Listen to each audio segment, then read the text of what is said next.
Hey TikTok, my name is David Liebenson, a once successful business owner, now sleeping in my car. For those that don't know, I was a self-made entrepreneur who founded my own startups, one of which Kim Kardashian stole. Kim Kardashian is once again getting exposed for being a scammer, and this time a homeless man claims Kim stole his business idea, threatened him, and took every last dollar he had to his name. Now, this isn't the first time we're hearing about Kim scamming people out of their money, but making someone homeless and then profiting off of their idea? That's just diabolical. Give us whatever you got, and if it doesn't make sense for you to be involved, we have this in our pocket to get you out of the picture if we want. We have all the time and all of the resources to burn them to the ground. And that's what they did. But who is this man, and how exactly did Kim scam him? And does this mean karma's finally catching up with Kim for all the lives she's allegedly ruined on her way to the top? Let's break it down. I'm fighting not only for me, but for anybody that's ever been screwed over by the Kardashians, or just anybody in general that has been screwed over by shady business practices. This is for all of you. Another day, another scammer story involving Kim Kardashian. Kim and her family have been getting exposed left and right lately, as never before heard stories about their rise to fame are starting to come to light.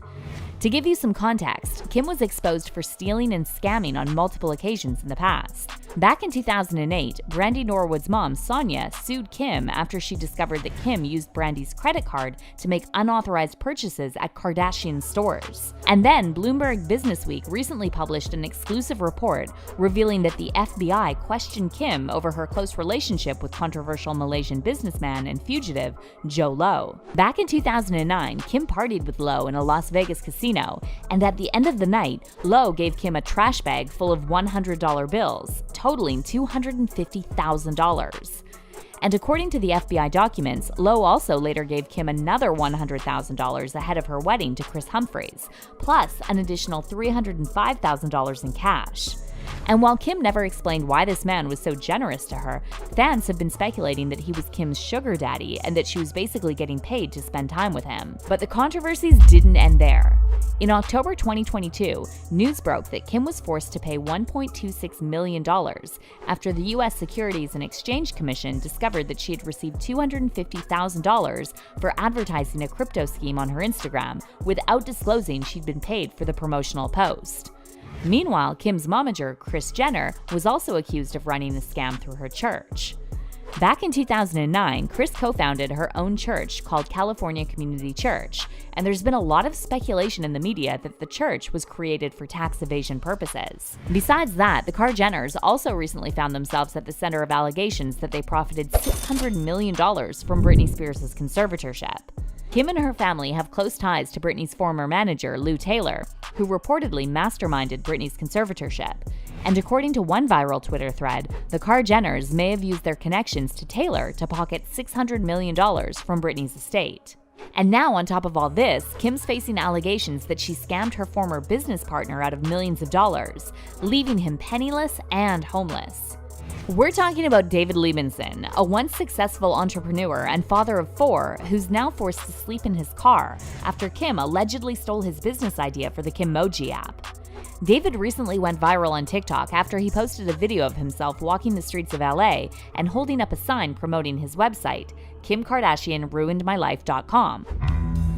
Well, Kim, what do you have in mind? I don't really know. I haven't thought about it. I just know that when I really believe in something and I'm down to do it, I would love to partner with you guys and really make this super, super huge. Something's going on with the Kardashians. And I don't like it. I'm telling you guys, there's something going on. According to David's website, he's the original creator of the Kimmoji app, and Kim stole his concept, scammed him out of his money, and then used her legal team to kick him while he was down. Now, this all started back in 2014 when Kim was a user of an app called Censorgram, which David had co-founded. According to David, Kim's friend Jonathan reached out to him pretending Kim was interested in a business partnership, and when David later spoke to Kim on the phone, they set up a meeting. So we started an app named Censorgram for ourselves, but we put it on the App Store to see if it would be useful for other people.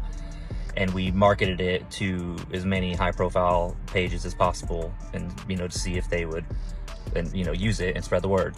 And so Kardashian had sent her friend Jonathan Chebin through direct messages to reach out and try to see if we'd partner, and he threw a percentage out, and it was just kind of, we couldn't really move past that first contact.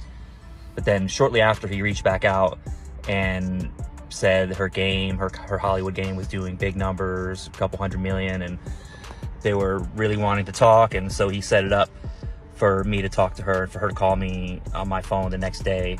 David met up with Kim and Kris Jenner in Calabasas and pitched them the idea for Kimmoji, and he reportedly even showed them some of his concept art for the app. Kim loved the idea, and according to David, they agreed to go into a 50-50 partnership to develop the app. After a few days, David got a call from Kim asking if he had filed a trademark for Kimmoji, and when he told her he didn't, she offered to get her team to do it for him. Kim's team filed for the trademark that same day. However, David later received another phone call from Kim asking if his team was sharing private information about her. As David explained, he never shared any private information, and the only thing that happened was that his business partner at the time had texted a friend to tell them they would partner with Kim. However, this was enough for Kim to accuse David of invading her personal privacy, and shortly after, David received a letter from Kim's lawyer, Martin Singer, threatening to sue him for $5 million if he didn't hand over the trademark to Kimmoji and the proprietary IP for his app Sensorgram. According to David, he and his team were all young businessmen and had never dealt with this kind of threat before. David explained that the letter from Kim's lawyer terrified his two business partners, and they signed the release for Kim to be able to use Kimmoji with full ownership. However, David himself didn't sign the release to Kim because he felt there was something suspicious about the whole thing. A text message that apparently my partner Narayan had sent, supposed to have been private to one of his friends, made its way to Jonathan Chebin, and Kim kept that in her pocket, I guess, to use against us because it breached her privacy, she said. Even though there was nothing harmful, but it just gave her that excuse, I guess. And since David had sufficient evidence to prove the original idea was his, including recorded conversations with Kim, he ended up filing a $100 million lawsuit accusing Kim of idea theft. I just know everyone I know would use this, and even What do you have in mind? I mean, I don't really know. I haven't thought about it. I just know that when I really believe in something and I'm, down to do it, I would love to partner with you guys and really make this super, super huge. But then Kim got her lawyers on the case, and they countersued David for over $300 million. And since David couldn't afford to go through with such a massive lawsuit, he backed down.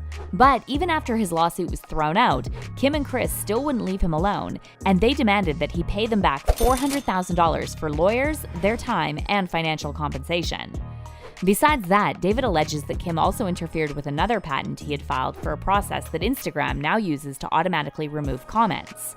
Had her interference not come into play with this whole situation, it would have been something that we would have had secured for all platforms for removing comments automatically. And this was 2014. Mm-hmm. So this is before Instagram kind of started inserting that filter on its own. Exactly. According to David, Kim never expressed any remorse or even explained her part in this interference.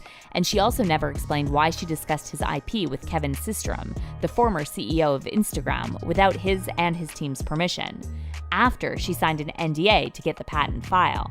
David explained that he repeatedly tried to take Kim to court for theft and fraud. However, he was powerless against Kim's legal team and ended up taking on 2 jobs to pay back the $400,000 he owed Kim and Kris.